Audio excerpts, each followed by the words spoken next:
I want to dedicate this video to all the victims of gun violence in the US and the families that mourn them. Are you feeling horrified, numb, outraged, overwhelmed, or powerless?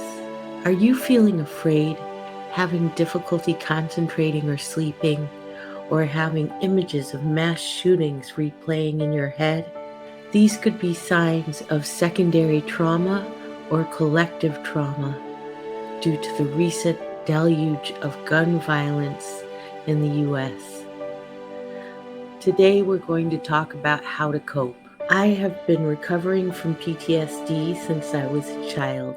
I also have a graduate education in and 35 years of experience working with people with significant trauma histories to heal. I've also worked extensively with health professionals to recover from burnout and secondary trauma.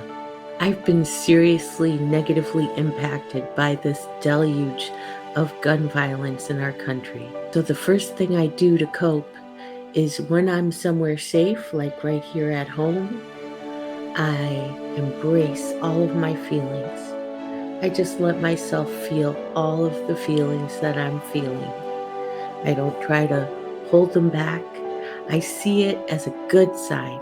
To me, feeling powerless right now is evidence that I'm still human and not completely desensitized to all of the violence in this country. I can't even tell you how many incidents of violence I have witnessed in person, in the media. So it's good to know that I'm still human and I have feelings in spite of being exposed to so many violent images. It means that I'm not completely desensitized to violence. I seriously limit how much news I consume in a day, unless it's in some kind of comedic form, like Jon Stewart, or in conversation with friends and family. I only let myself consume about 10 minutes of the news every day. I feel like in 10 minutes, I can get the gist of the headlines and anything that's important for me to know. And some days I skip that 10 minutes too.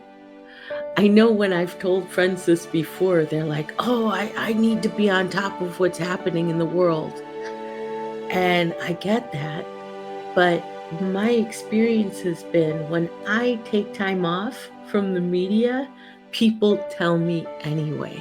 I was at a conference when the Uvalde shooting happened, and the people on the plane told me about it on my way home.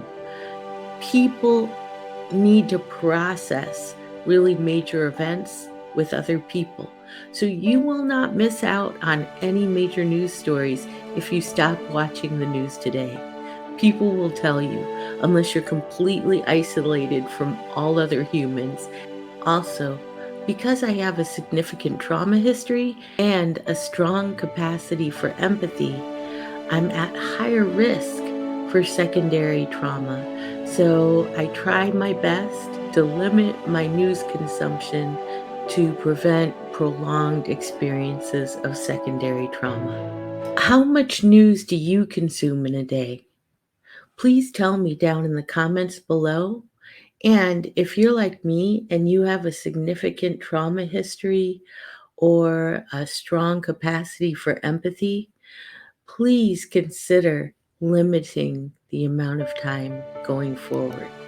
Also, when I feel like I'm on the verge of secondary trauma or I'm deeply ensconced in it, I spend more time with my community. I take action to prevent succumbing to numbness and fragmentation and isolation. I put myself forward even more than usual and spend more time with friends and family. And when I do spend time with them, I might share my feelings about what's going on and ask them how they're doing, and we can be there for each other. If you don't have a solid community around you, please start to build that. If your only interactions are online, you can start to chat with people in the comment section of your favorite YouTube channels. And then once you guys have gotten familiar, you could invite your favorite community members to a Zoom and get to know each other better. I feel like now more than ever, we need to resist the pull of isolation.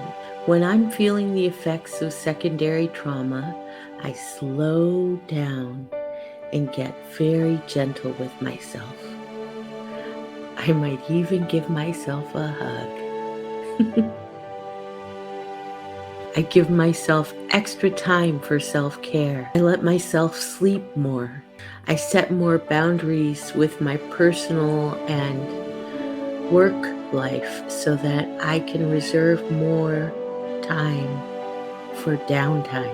For me, taking action has mostly looked like checking in with people to see how they're feeling and checking in with myself. And I have a lot of teacher friends, so I've been talking with them about organizing and trying to get all of the teachers in the US to organize to go on strike until the laws are changed. I think that might do something because the parents, they need to go to work in order to make money to support their kids. And the kids, while there were some great walkouts after the Texas school shooting, they have very limited power. And so I think the teachers might have more effect. And most teachers are in unions, so they have more protection. Your action might look different. You might join a gun control advocacy group or run for public office. Whatever action you take will help you feel less helpless. Lastly, think about what gives you hope. And if you're not sure, watch this video next.